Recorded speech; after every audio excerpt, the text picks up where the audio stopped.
O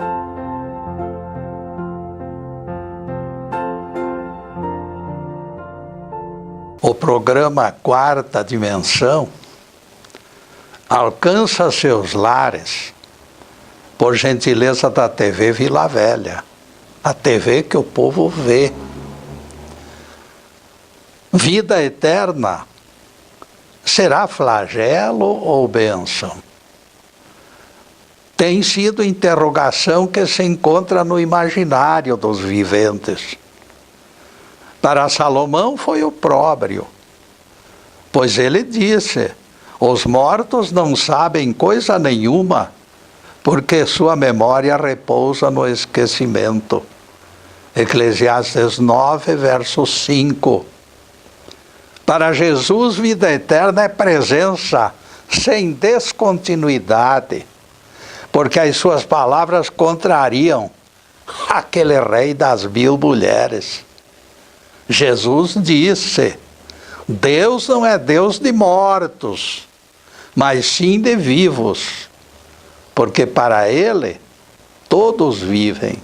Deus não é Deus de mortos. Se Jesus afirma que todos vivem, ele se referia aos patriarcas Abraão, Isaac e Jacó naquela ocasião. Ninguém aceitará a vida em esqueleto de milênios dentro de uma sepultura. E Jesus disse que Deus considerava todos vivos. Todos vivem conforme Deus. Desprezando esses argumentos insofismáveis, escutei dia destes alguém dizer: os mortos dormem, colocando Salomão acima de Jesus. De certo modo, eu entendo Salomão. Desesperado com a sua vida vazia, a depressão o levou a registrar seu desejo de morte mesmo para valer. Jesus, porém, conhecedor das maravilhas que alcançaremos, depois do aprendizado, é claro, propagou a realidade de que para Deus todos vivem. Deus não é Deus de mortos, mas de vivos. Em espírito, é claro, porque o corpo não representa coisa alguma. Cuidando da imagem e do som, contamos a presença de capacitados e bons amigos que nos tranquilizam quanto à qualidade da transmissão. O tema de hoje será: vida eterna é flagelo ou bênção? A Bíblia nos surpreende algumas vezes divulgando conceitos até mesmo aparentemente antagônicos. Palavras pronunciadas por Jesus nos foram transmitidas pelo Crispim dos Anjos, com evidente propósito de criar embaraços. A imortalidade de berço que você defende, Getúlio, me disse o Crispim, virou pó de traque. O mestre disse o seguinte em oração contida no 4º Evangelho: vida eterna é esta, conhecerem-te a ti, o único e verdadeiro Deus, e a Jesus Cristo que enviaste. João 17, verso 3. E o Crispim remata os termos da sua arguição declarando: desde que conhecer Deus e o Cristo são exigências para alcance de vida eterna, fica prejudicada a tua tese de automática concessão, Getúlio. Quem não conhece a Deus e ao seu Filho não será imortal, pontifica o Crispim triunfante. Foi o próprio mestre quem definiu a exigência, mostrando que vida eterna não é presente de berço. A interpretação do Crispim dos Anjos ganha força quando surgem outras palavras contidas na mesma oração. Dirigindo-se a Deus, Jesus refere-se à sua própria pessoa dizendo: Deste-lhe poder sobre todos os homens, a fim de que dê vida eterna a todos os que lhe confiastes. João 17, verso 2. Percebam que outra vez o Nazareno vincula a eternidade ao agrupamento que Deus lhe confiara. Aqui, a pergunta crucial escapa como pássaro cativo para fora da gaiola. Sem preenchimento de condições, acaso não existirá vida eterna? Eis a questão, eis o dilema.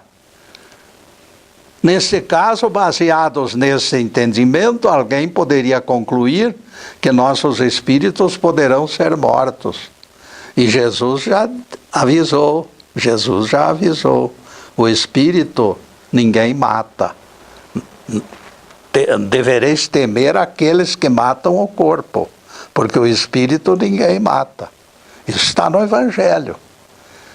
Por insuficiência de capacidade, discernimento e experiência, teremos que entregar mãos à palmatória. Existimos no espaço e no tempo, mas este existir não pode ser considerado vida com letras maiúsculas.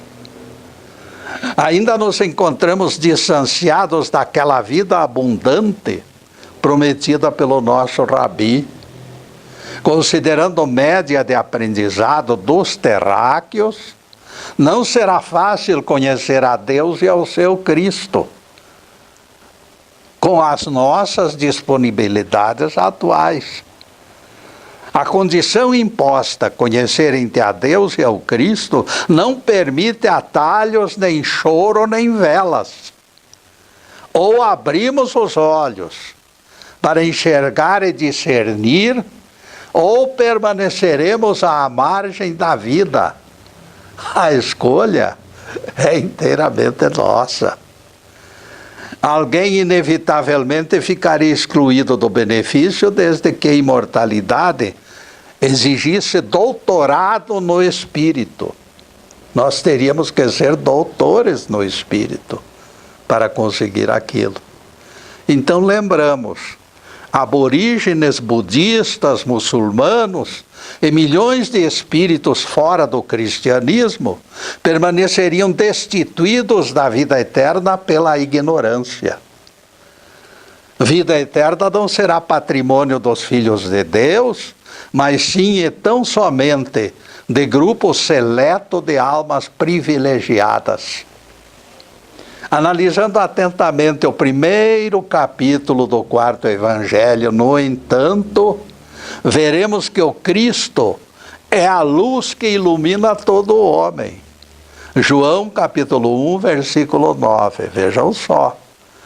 O ignorante, o pobrezinho, aquele que nunca estudou, o analfabeto até, recebe aquela luz, porque toda pessoa recebe, diz o Evangelho.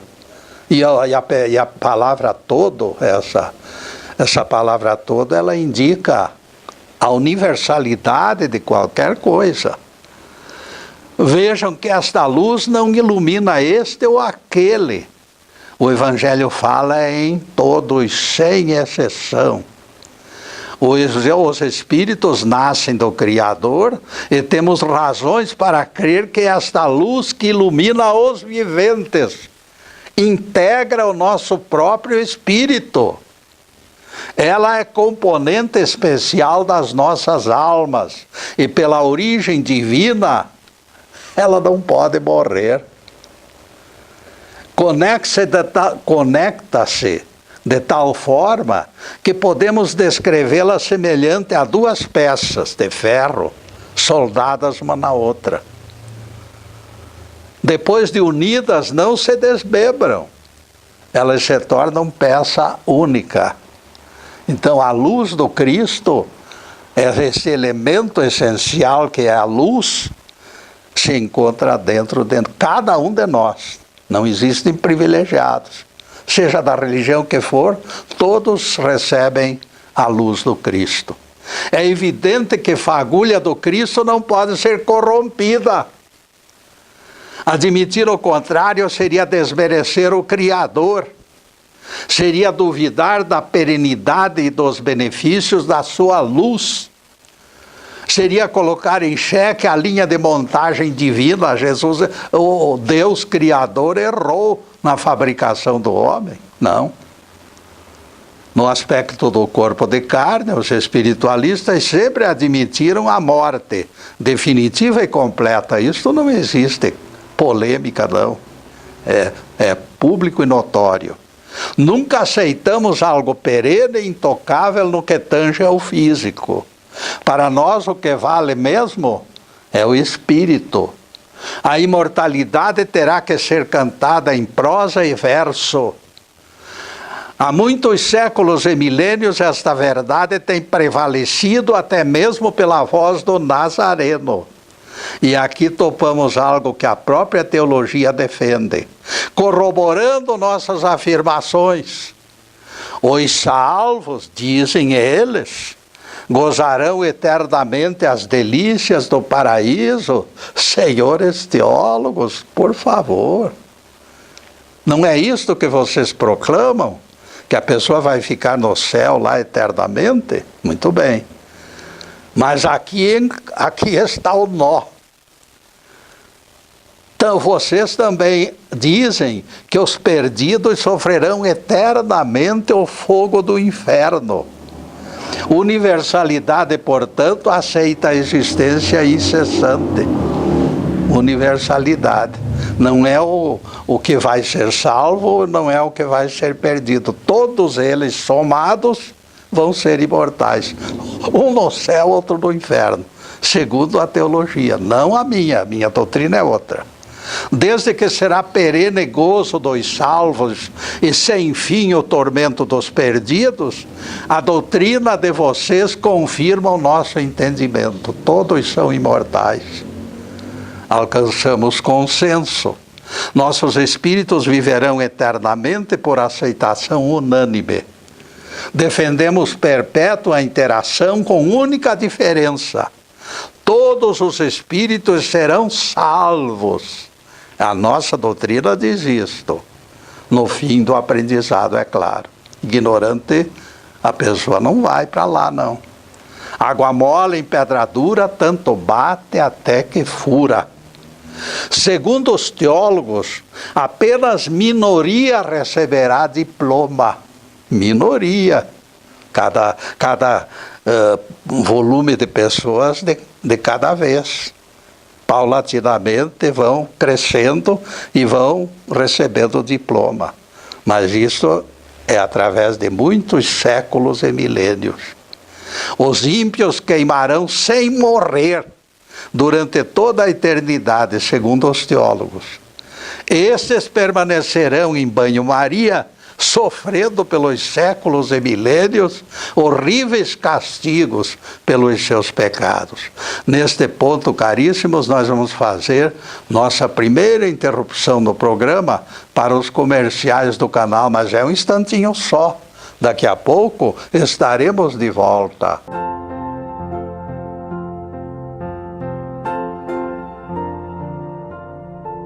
Já estamos no segundo bloco do programa Quarta Dimensão. Nosso site está na telinha e nós convidamos vocês para acessá-lo. Aos telespectadores repetimos o pedido de sempre. Por favor, comentem esses trabalhos com seus amigos, com estrutura pequena. Somente com divulgação de vocês atingiremos melhores índices de audiência. A palestra Jesus ordenou trabalho no sábado continua liderando as visualizações e nela foram colocados preciosos ensinamentos. Nosso querido Neto Ricardo disponibilizou palestras para acesso pelo site. A página no site é Getúlio no YouTube 1, mas também tem a Getúlio no YouTube 2. Bastará acessar uma delas e aparecerão inúmeros títulos. Clique no escolhido, aproveite conteúdo e colabore na difusão. O programa Quarta Dimensão é gravado nos estúdios Fernando Martins e as palestras ficam armazenadas, esperando sua audiência pelo Facebook Live TV Ponta Grossa. Quaisquer que sejam as figuras que surjam, procurem as palavras Quarta Dimensão para identificar trabalhos feitos por nós. Agradecemos a cordialidade do acolhimento do Fernando, do Zube e do Alisson. Além da cordialidade, meus amigos, será justo acrescentarmos competência e vontade de acertar. Agora o tema: vida eterna é flagelo ou bênção? Segundo doutrinadores sádicos, embora os apenados clamem pela morte definitiva, o cara no inferno lá quer morrer logo, acabar de vez. O Pai Celestial recusa libertá-los, na opinião deles. O sujeito pode ter cometido o único delito e não teve tempo de pedir perdão, e pronto. Você vai atravessar a eternidade nas chamas do inferno. Será possível atribuir este grau de crueldade naquele que é chamado Pai por Jesus e pelo evangelista João é chamado de Deus de amor? Deus é amor. O mesmo Deus que manda amar aos inimigos, nós somos obrigados a amar os inimigos. De repente é aquele mesmo Deus queima os próprios filhos e os mantém vivos eternamente. Como aceitar tamanha contradição? Se esse sofrimento ensinasse algo, ainda seria menos brutal o impacto, mas ele nada ensina. Graças a Deus, jamais acreditamos nesta ridícula invenção. Se o inferno fosse eterno, todo o seu espaço seria buraco negro. Na misericórdia e no amor do Pai das alturas. Até este momento, amigos, explicamos vida eterna pelo comprimento dela, ou melhor dizendo, pela duração da onda. Em seguida, procuraremos analisá-la pela qualidade. Também esta interpretação é exigida pelas palavras de Jesus. Vida eterna é esta, que te conheçam a ti como o único Deus verdadeiro e a Jesus, o Cristo que enviaste. João 17, verso 3. Enquanto imortalidade é patrimônio de todos os espíritos em geral, todos eles, sem exceção alguma, consciência da vida eterna já não é tanto assim difundida, não. Ao contrário, é algo seletivo. Deus nos criou espíritos imortais, mas não nos capacitou percepção das maravilhas desta experiência interminável. Ele não nos deu capacidade para entender a profundidade dessa coisa maravilhosa. Pela curta visão, a consciência de vida eterna abrange apenas minorias. Paradoxalmente, a teologia aponta a eternidade aos ímpios no inferno, paradoxalmente, e aos bem-aventurados no paraíso. Os dois lados estão com a eternidade em suas mãos. Uma é maldição, outra é bênção. Em nossa doutrina, depois de criados, 100% dos espíritos viverão para sempre. 100% dos espíritos. E todos os espíritos, mais tempo ou menos tempo, serão salvos. Porque Deus tem capacidade para salvar, dando tempo para que a própria pessoa se esforce e lute.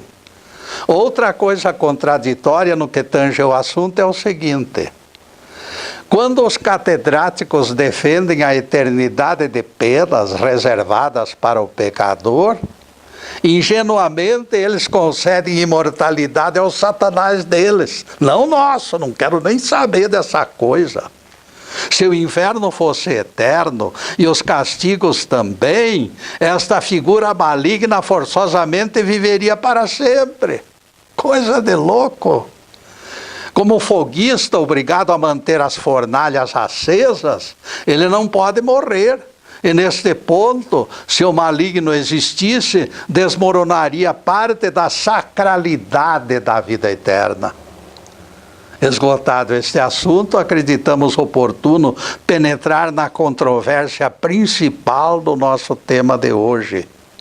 O terreno já está preparado. É só lançarmos semente e com certeza colheremos ótimos resultados. E a pergunta é a seguinte: por que Jesus exigiu recíproca para alcance da vida eterna? Como diz o Crispim logo no início da nossa palestra, vida eterna é esta: conhecerem-te como o único Deus verdadeiro e a Jesus Cristo que enviaste. João 17, verso 3. Para que tenhamos vida eterna, aparentemente nosso rabi está exigindo curso sobre Deus e o Cristo. O enigma é deveras estimulante.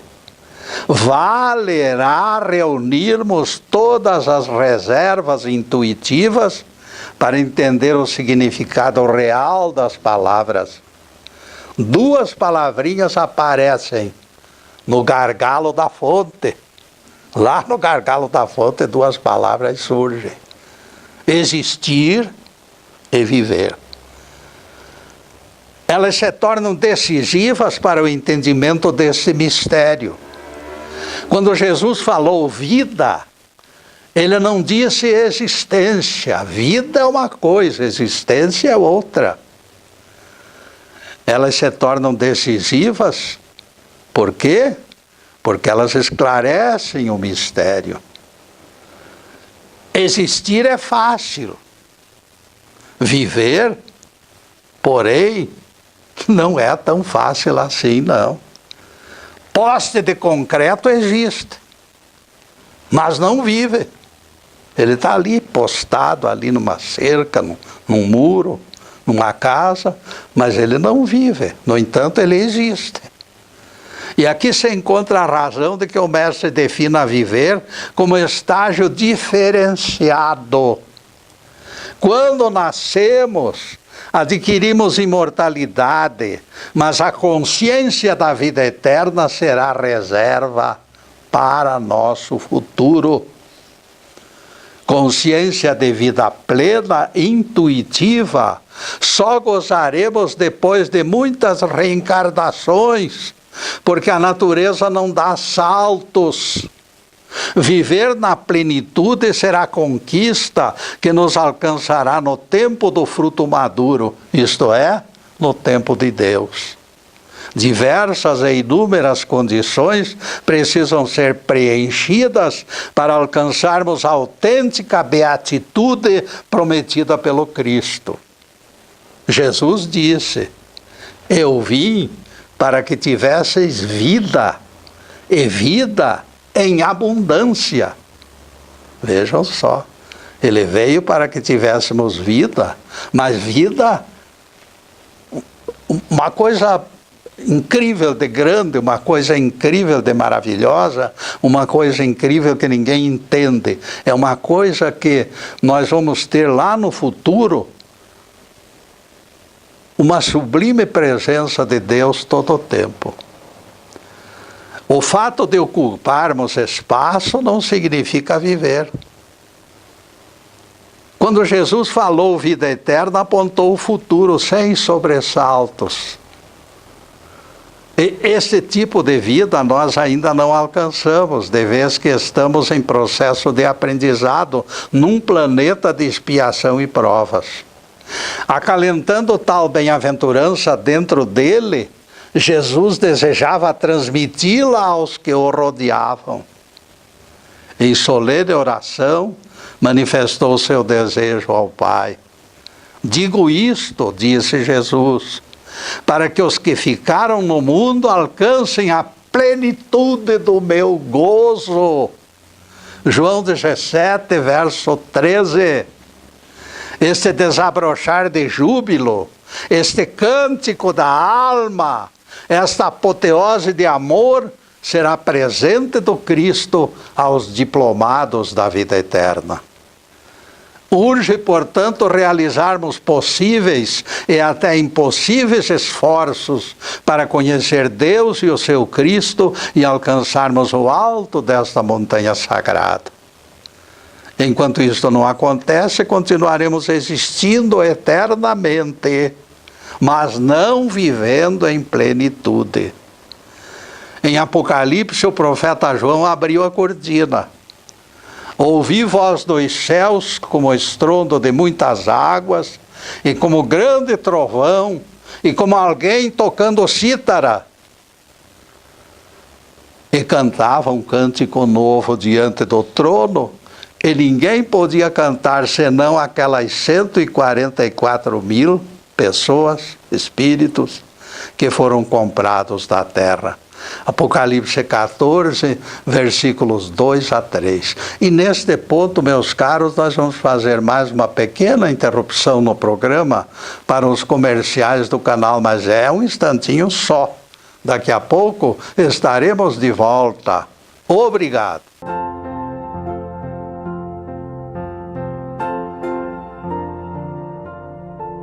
Estamos retornando com o programa Quarta Dimensão, terceiro bloco. Vocês certamente se surpreendem com a prodigalidade de Jeová quando faz vista grossa ao genocídio exercido contra nações mais fracas. O assalto aos vizinhos é até mesmo exaltado como prova de masculinidade, aquele machão. Aquele que escreveu os 10 mandamentos com os próprios dedos, proíbe assassinatos da parte de fora para dentro. Vejam só. E de repente ele os estimula das portas para fora. Tamanha incoerência comprova nossas repetidas advertências de que na Bíblia existem páginas inspiradas e não inspiradas. O legislador divino não poderia descumprir suas próprias leis. Alguém estava interessado nesta modificação. A proibição de matar e roubar fazia parte do decálogo.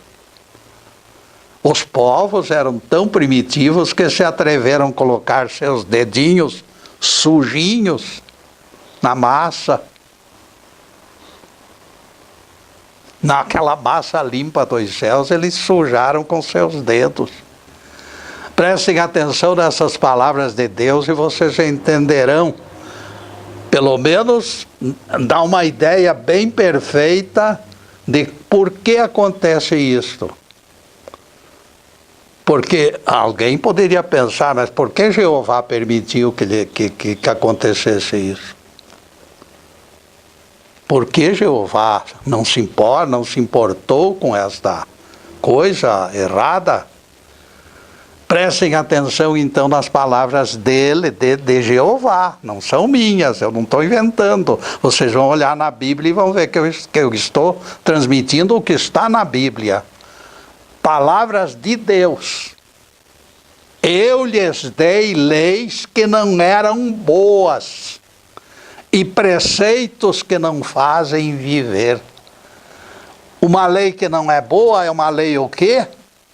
É uma lei má. Ezequiel 20, versículo 25, está lá. leis não boas só podem ser leis más. E foi Deus que deu. Jeová permitiu, ele propriamente não deu, ele permitiu que aquelas considerações ficassem na Bíblia, para que aquele povo maldoso sofresse as consequências e raciocinasse o erro e chegasse ao ponto de se converter à verdade. Até hoje continuamos perplexos diante dessas contradições que, como joio, se espalhou pelo trigal das Escrituras Sagradas. E depois desse pinguinho de doutrina, a continuação do tema de hoje: vida eterna é flagelo ou bênção? 144 mil é o número simbólico dos salvos no juízo final. Esses têm vida eterna, têm ouvidos, têm vozes, têm amor no coração. Esses são os filhos que o Pai conhece, porque já completaram boa parte do aprendizado. Percebam que ninguém consegue acompanhá-los no cântico de louvor ao Todo-Poderoso, conforme o bloco anterior. E não se trata de algo misterioso, não. Mesmo de estrofes reduzidas, os profanos não conseguirão memorizá-las, porque são mantras sagrados. Aqueles 144 mil trarão espetáculo da redenção para nosso planeta. Eles exibem traços reveladores de vida eterna. Por isso, nós profanos, ainda não familiarizados com vida abundante, não teremos sensibilidade para acompanhá-los, nem mesmo naquele cântico. Não conseguiremos repetir as estrofes laudatórias. Existir em corpo e alma proporciona apenas metade do inefável prazer da plenitude com o nosso Cristo. Ainda nos encontramos carentes da graça e da misericórdia de Deus. Não passamos de esfomeados filhos de Eva em peregrinação pelo planeta de provas. Essa exaustiva peregrinação pelos dias e pelas noites da nossa existência prosaica não pode ser considerada a vida. Posse de concreto, como eu falei já, posse de concreto também existe no espaço e no tempo, como nós. Nós nos movemos, o poste fica parado lá, mas a existência é a mesma. O poste não tem vida. E nós não temos também aquela vida abundante que Jesus prometeu. Por quê? Porque nós somos ignorantes. Agora, pelo fato de se encontrar na linha temática, eu responderei crítica de um telespectador há poucos dias. Ele manifestou contrariedade quando afirmei que nenhum dos personagens da Bíblia se encontrava no sétimo céu, com exceção apenas de Jesus. Só Jesus já esteve lá e continua lá. E continua no mundo inteiro, em cada coração. Vejam o mistério e a grandeza e a riqueza que tem o nosso Deus.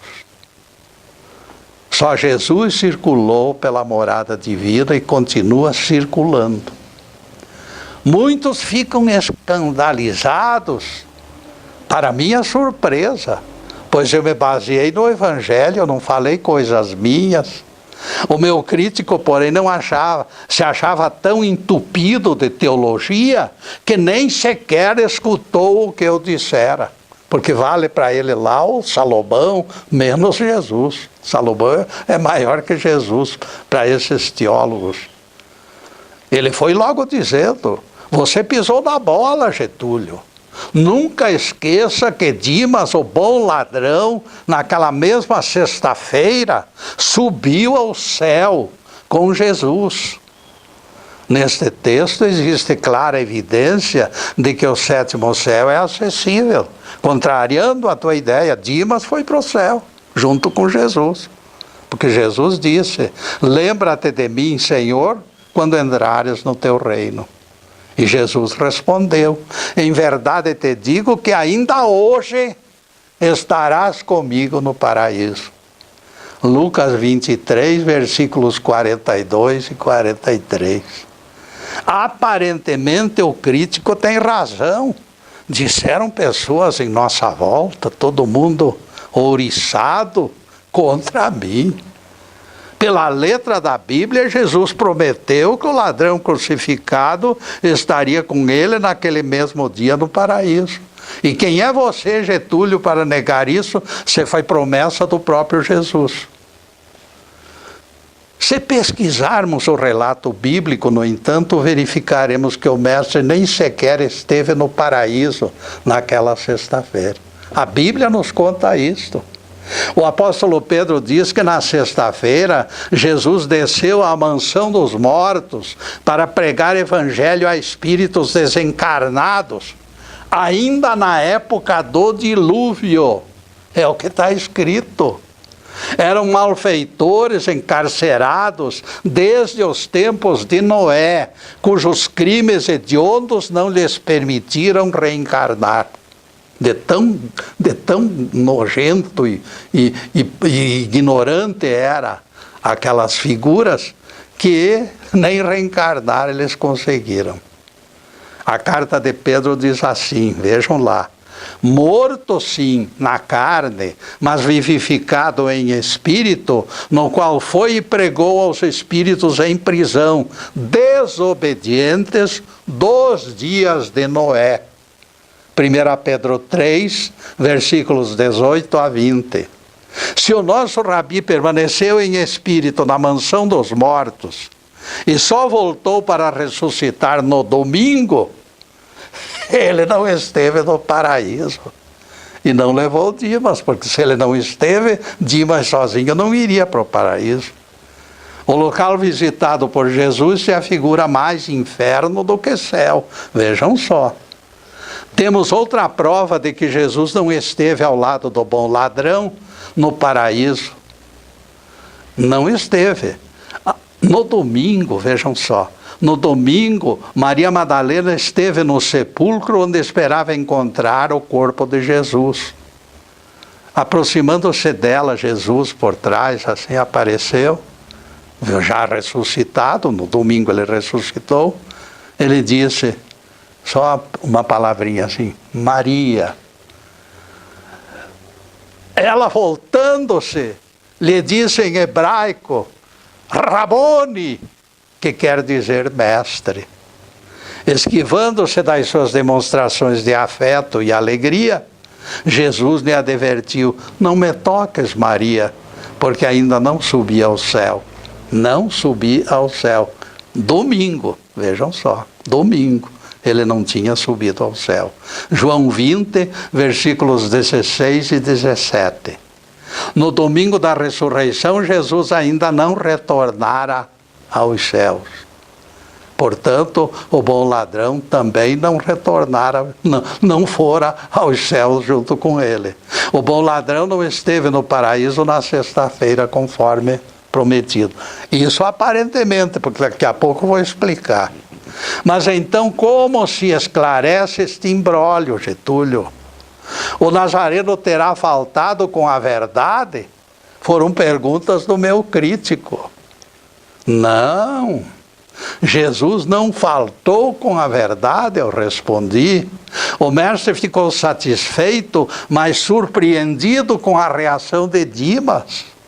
Dá para imaginarmos a esplêndida visão intuitiva daquele bom ladrão de olhos bem abertos, contemplando o Rei Jesus, embora coroado de espinhos.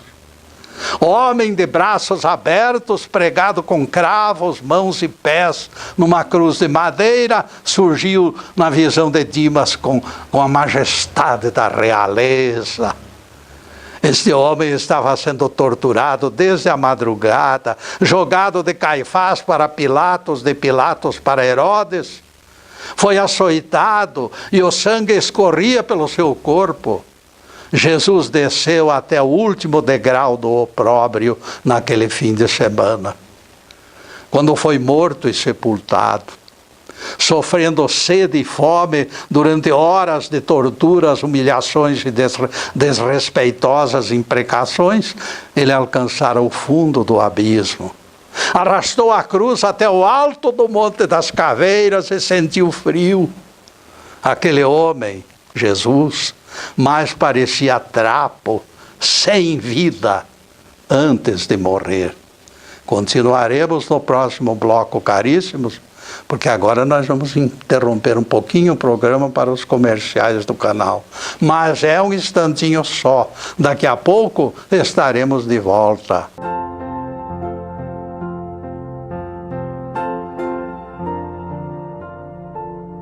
E já estamos no último bloco do programa Quarta Dimensão. E lembramos as tardes de sextas-feiras, quando comparecemos aqui para a divulgação da Bíblia e do Evangelho. Na próxima sexta-feira, 15h30, voltaremos com outro assunto de incentivo ao progresso espiritual. Agora, os últimos questionamentos sobre o tema de hoje. Vida eterna é flagelo ou bênção?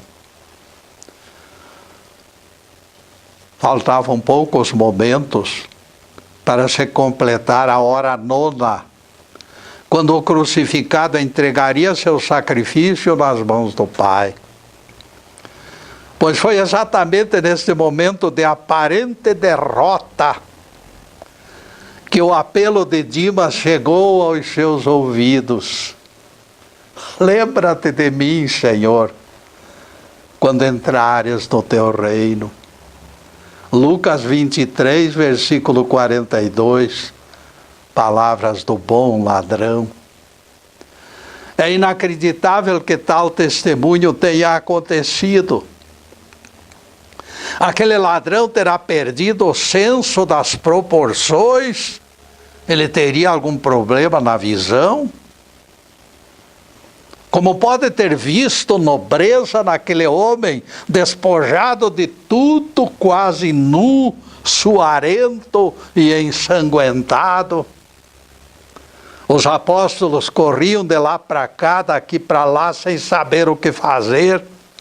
Pedro, horas depois, o negaria. Eu nem conheço este homem. As mulheres de Jerusalém choravam desconsoladas e desesperançadas.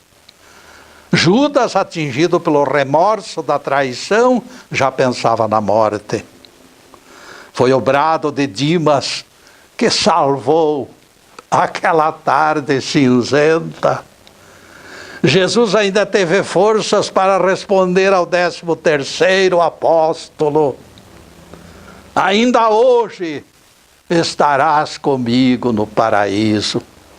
Lucas 23, versículo 43. Palavras de Jesus. Mas, Getúlio, depois de tantas evidências, você ainda se atreve a provar que Dimas não esteve no paraíso celestial naquela sexta-feira? Como pode tanta teimosia, Getúlio? Meus caros, o 7º céu é a morada de Deus. Dos terráqueos naquele lugar, só Jesus se encontra. O paraíso, porém, não se encontra aqui ou acolá. O paraíso, meus amigos, é estado de espírito que há muito tempo está pedindo acolhida no interior das nossas almas. Este paraíso está perto e ao mesmo tempo distante, porque longo e estreito é o caminho que nos fará alcançá-lo. Daremos voltas e voltas pelo mundo de quimeras, antes que a energia do Cristo transforme o recanto onde pisamos, seja ele qualquer lugar, em terreno sagrado. Paraíso não é lugar no espaço e no tempo, caríssimos. Não é lugar. Paraíso é estado de espírito e, como tal, nada tem a ver com posição geográfica. Jesus carregava o paraíso para onde caminhassem seus pés. O homem de Nazaré partilhou preciosidade com o 13º apóstolo. Ainda hoje estarás comigo no paraíso, lhe disse o Mestre. Foi exatamente esta vida abundante de que fala o tema de hoje, que Jesus transferiu para o derradeiro apóstolo. Este é o paraíso que a alhures será considerado e alcançado por nós. Não existe recanto diferenciado para a bem-aventurança. Não existe lugar exclusivo para gozarmos as belezas da vida. O nosso Rabi desceu aos umbrais do inferno depois da crucificação e também lá distribuiu plenitude de vida. O nosso tesouro mais valioso se encontra aqui dentro de nós, independente daquilo que nos rodeia. Quem atinge consciência do seu Cristo interno desenvolverá níveis cada vez mais elevados de autonomia. O médico Richard Selzer, cirurgião em New Haven, nos conta a história comovente, meus amigos, de alguém que tinha Deus no coração. Vamos entregar a palavra ao próprio médico para que revele esta experiência maravilhosa. Chamei à sala de curativos aquela jovem diabética para lhe fazer curativo na perna. Ela não podia ver a mancha negra que lhe tomava os pés e o tornozelo e ameaçava espalhar-se pelo corpo, porque Irene era cega e não enxergava nada. Nos dedos estendiam-se ramificações de tecido se decompondo. Embora sem os olhos para enxergar a ferida, as fortes dores dos membros em decomposição tornavam-se insuportáveis. Há mais de ano eu vinha extirpando aquele tecido viscoso, limpando, medicando e tentando arrancar-lhe as raízes, mas sem resultado algum. Eu sabia que procurava enganar o mal por falta de coragem para intervenção mais profunda. Eu sentia medo por ela, declarou o cirurgião emocionado. Irene sentava, segurando a coxa com a perna estendida, como foguete ameaçando levar tudo para os ares. Mas nunca escutei simples queixa, disse o médico. Irene mantinha-se discreta e sempre tranquila. Por fim desistimos, ela e eu, porque nos conscientizamos que a gangrena corria sempre mais depressa do que os nossos remédios. Amputar aquela perna se configurou o caminho único para que nós dois fôssemos curados. O dia da cirurgia chegou. Eu vi aquele corpo retesado pela dor, milagrosamente alcançar relaxamento profundo e adormecer na hora da cirurgia. Quando levantei a camisola da moça e apalpei o lugar onde iria cortar, tive que sorrir diante da surpresa. Pouco acima da rótula, a mulher cega desenhara um rosto. Desenhara um rosto. Circunferência, com 2 orelhas, 2 olhos, nariz e a boca revirada para cima, numa clara demonstração de alguém sorrindo. Por baixo daquele rosto desanuviado e franco, a jovem cega escrevera: "Sorria, doutor." Irene, meus amigos, diabética, cega, sem uma das pernas, sozinha no mundo, sugeria que o médico conservasse sorriso nos lábios. Que exemplo maravilhoso, meu Deus! Desabafou o médico, totalmente fascinado pela grandeza daquela mulher. Irene se tornou atestado bem vivo e bem real de que aquele Jesus que nasceu há 2000 anos desceu à terra realmente para nos trazer vida, e vida com abundância. Louvado seja Deus. Que o Senhor nos abençoe e nos guarde, que o Senhor faça resplandecer o seu rosto sobre nós e tenha misericórdia de nós. Que o Senhor sobre nós levante o seu rosto e nos dê a paz. Louvado seja o nosso querido Deus Pai. Louvado seja o santo nome de Jesus, o nosso Cristo. Obrigado, Deus. Obrigado, Jesus. E para vocês, meus caros, que se encontram além desta câmera, o que eu posso pedir é muita paz, muita harmonia, a alegria de viver, prosperidade, tudo de bom. Mas, acima de tudo, conservem amor no coração, porque o amor é o verdadeiro atestado que nós apresentaremos a Deus nos momentos de julgamento. Muito obrigado, meus amigos, e boa noite.